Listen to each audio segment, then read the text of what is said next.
हरियाओ, जिसे हरेला या हरियाला भी कहा गया है। और हमारे इस कुमाऊं अंचल में 3 बार हरेला बोया जाता है। हरेला ऋग्वैदिक काल में पृथ्वी अथवा मही नामक देवी की पूजा का अवशिष्ट रूप है। उस समय ईला और सरस्वती देवी की पूजा का प्रचलन था। कर्णाश्रम के प्रधान ऋषि मेधातिथि ने ऋग्वेद के प्रथम मंडल के 13वें सूक्त में ईला, सरस्वती तथा पृथ्वी की पूजा को लोकप्रिय बताया है। आज समूचे उत्तराखंड में हरेला हमारे ग्रामीण अंचलों में लोग देवी देवताओं हरजू, गोलजू व कत्यूरी देवताओं की धूनी में भूमिया के थान में हरेला बोया जाता है। उदयपुर, लोध, बिंता के गोलजू के थान में हरेला बोया जाता है।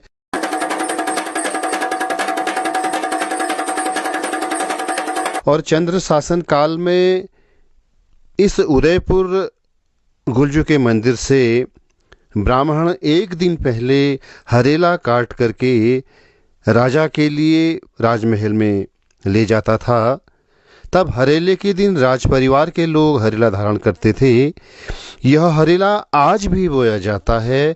देवी के मंदिरों में जो हरेला बोया जाता है उसे पंडित जी 8वें दिन विधि विधान के द्वारा देवी के लिए काटते हैं। यह हरेला देवी को चढ़ाया जाता है। उसके बाद हर काली के दिन डिकारों की पूजा के साथ हरेला काटकर पहले देवी देवताओं को चढ़ाया जाता है तथा हरेले के दिन यह हरेला सबके लिए काटेगा और परिवार के सदस्यों के सिरों पर यह धारण किया जाता है। कोसी नदी से लगे हुए गांवों में सामूहिक रूप से हरेला भनार में बोया जाता है। और नंदा राज्यात, नंदापाती में, नौटी में तथा देवी की जो पड़ाव हैं उन मंदिरों में भी देवी के लिए हरेला बोया जाता है। और मावा के जो पत्ते हैं उनके पत्तों के दोने बना करके 11 दोने बना करके चूहों के लिए भी हरेला बोया जाता है। और हमारे इस कुमाऊं अंचल में 3 बार हरेला बोया जाता है। और यह जो सावन वाला हरेला है इसका विशेष महत्व है। इसे भगवान शिव का ससुराल और पार्वती का मायका भी कहा गया है। और इस उपलक्ष्य पर जो है हरकाली के दिन भगवान शिव और पार्वती के डिकारे बनाए जाते हैं।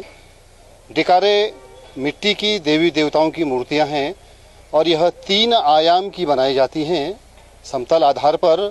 और उभारों के द्वारा जो है भगवान शिव के परिवार का इस पर निर्माण किया जाता है।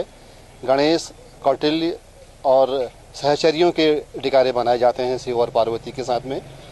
और हरेला जो है भूमि परीक्षण का भी एक माध्यम है। और कृषक लोग जो है इस दिन सतअनाज बो करके इस बात का अनुमान लगाते हैं कि आने वाली फसल कैसी होगी। और इसका पता वह जो है इन 10 दिन में उगे हुए हरेले के तृण को देखकर लगाते हैं कि यदि हरेले के तृण हृष्ट-पुष्ट हुए तो यह मान्यता है कि आने वाली फसल अच्छी होगी। और यदि हरेले के तृण कमज़ोर होते हैं तो यह अनुमान लगाया जाता है कि आने वाली फसल जो है बहुत सामान्य होगी। तो इस दिन जो है जो हमारे कृषक हैं और जो हमारा कृषि से जुड़ा हुआ पर्व है वह हमें लोक देवी देवताओं के मंदिरों में देखने को भी मिलता है।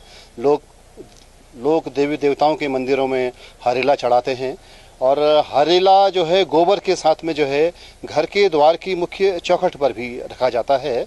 और ऐसी लोक मान्यता है कि यदि किसी कारण किसी परिवार में हरेले के दिन किसी की मृत्यु हो जाए तो वह तब तक हरेले का कहना चाहिए दोबारा रोपण नहीं कर सकता है जब तक उस परिवार में किसी बच्चे का जन्म न हो जाए। और यदि उस परिवार में किसी गाय का बच्चा भी अगर हो जाता है तो उस दिन से वह हरेला बोना आरंभ कर देते हैं। और हरेले और उत्तरायणी पर्व पर मैं आपको जानकारी देना चाहूँगा कि यह 2 लोक पर्व हमारे वहाँ ऐसे हैं। संयुक्त परिवारों की परंपरा हुआ करती थी कि संयुक्त परिवार में घर का मुखिया ही जो है वह हरेला बोएगा। यदि हमारे घर में 8-10 भाई बहन भी हैं तो हरेला बोने का अधिकार जो है वह हमारे मुखिया को ही होगा। और ऐसा ही जो है जो हम घुघुते बनाते हैं तो वह घुघुते बनाएगा मुखिया घर का, और घुघुते की माला बना करके परिवार में जितने भी बच्चे हैं उनके लिए एक एक माला पेड़ के रूप में भेजेगा। और हरेला भी इसी तरह से जो है उस परिवार के सदस्यों को पेड़ के रूप में भेजा जाता था। और कुछ समय पूर्व तक जो है यह हरेला डाक के माध्यम से भी, चिट्ठी के माध्यम से भी जो है अपने अपने बच्चों को भेजा जाता था। कृषक लोग जो हैं वह जो है इस अन्न के महत्व को बतलाने के लिए, अन्न के महत्व को स्वीकार करते हुए, क्योंकि कलयुग है और कलयुग में मनुष्य के जीवन जो है वो अन्न पर ही निर्भर हैं, इसलिए अन्न के महत्व को समझते हुए और प्रकृति को पूजने का पर्व भी है। और ऐसी लोक मान्यता है कि आज के दिन अगर कोई भी हरी टहनी लगा दी जाए तो वह जीवित हो जाती है, क्योंकि गर्मी के ऋतु के बाद यह पर्व आता है। तो जो वनस्पति मुरझा जाती है, गर्मी से जल जाती है या मर जाती है, वह भी इस हरेले के पर्व पर पुनर्जीवित हो जाती है।